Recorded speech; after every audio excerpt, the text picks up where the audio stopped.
استفاش ہو. ہم یہ کہتے ہیں کہ ملک کی خاطر خدارا سارے اسٹیک ہولڈر سوچیں, تمام جمہوری طاقتیں بھی اپنے آپ کو ریکنسیڈر کریں اور اس ملک کی خاطر, عوام کی خاطر اپنے رویوں کو ٹھیک کریں. تھینک یو سو مچ. کوئی ضروری سوال؟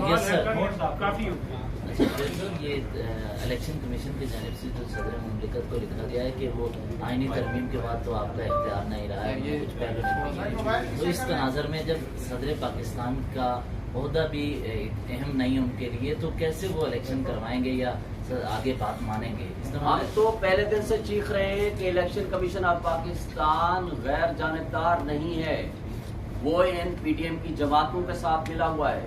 جب عمران خان صاحب یہ کہتے تھے تو ہمیں کہا جاتا تھا کہ آپ توہین الیکشن کمیشن کر رہے ہیں.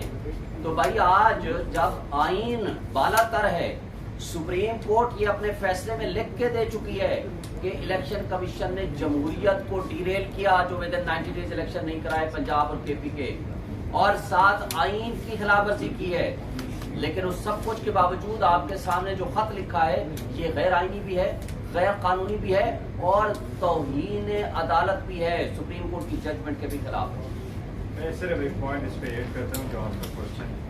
دیکھیں, صدر اسٹیٹ کا سربراہ ہے, ریاست کا سربراہ ہے, وہ فیڈریشن کا حصہ ہے, وہ پارلیمان کا حصہ ہے, اور پارلیمان کے حصے ہونے کے ساتھ ساتھ وہ واحد پرسن ہے جو اپولیٹیکل ہے, جس سیاسی جماعت کے ساتھ اس کا تعلق نہیں ہوتا, اور وہ سربراہ کی حیثیت سے جب مانا جاتا ہے تو اس کی بڑی ذمہ داری ہے آئین, اور ہمارے آئین میں باقی آئینوں سے بڑا فرق ہے, خاص کر انڈیا سے بڑا فرق ہے. وہاں ان کا صدر سیریمونیل ہوتا ہے, ہمارے صدر کے پاس کانسٹیٹیوشنل ذمہ داریاں بھی.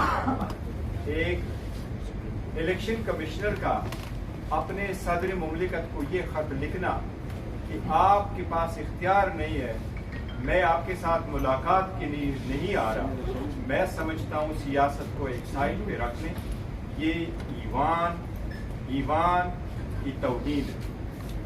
وہ ایک سربراہ کی حیثیت سے بلا رہے تھے, بلا الیکشن کمیشن اس سے ڈس ایگری کرتا. الیکشن کمیشن ضرور کہتا سر ہم آپ کی بات نہیں مان سکتے کیونکہ ہم آئین اور قانون پہ چلتے ہیں, ہمارے انٹرپریٹیشن کے مطابق اب یہ اختیار ہمارا ہے, پر ملاقات ہر صورت کرنی چاہیے تھی اور ایسے جواب نہیں دینا چاہیے تھا.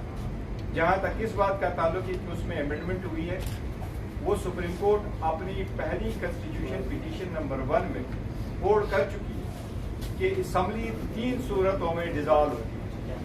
اس میں موجودہ صورت میں سپریم کورٹ نے جو اس کا ریویو بھی نہیں کی, وہ سپریم کورٹ یہ ہولڈ کر چکی ہے کہ اگر ایک دن پہلے بھی اسمبلی ڈیزالو ہو جائے اس صورت میں بھی صدر کے پاس یہ اختیار ہے کہ وہ تاریخ کا تعین کرے اور الیکشن 90 days میں ہوگی. میں سمجھتا ہوں الیکشن کمیشن کو اگر جو لیٹر انہوں نے لکھا ہے یہ برطانیہ اور امریکہ میں کسی ملک میں ہوا ہوتا تو وہ وہاں, یہاں ہمارا الیکشن کمشنر نہیں کہتا, وہاں ان کا میئر بھی اس کو بلا لیتا اور کنٹمپٹ میں ہولڈ کرتا. یہ بڑا سیریس. سر یہ بتائیے گا کہ اس لیٹر کو بنیاد بنا کے سپریم کورٹ کی طرف جائیں گے آپ لوگ؟ جی ہم سپریم کورٹ میں جا رہے ہیں انشاءاللہ. سی سی آئی کے خلاف بھی کل ابھی آپ کو بتایا تھا الیکشن ود ان 90 days کرانے کے لیے, اور اس لیٹر کو بھی ساتھ چیلنج کریں گے. ایک سوال یہ ہے کہ جو عمران خان کو جو عدالتوں سے جو قسموں کا سامنا ہے ان کے خلاف آنے والے فیصلے اور دیگر ایشوز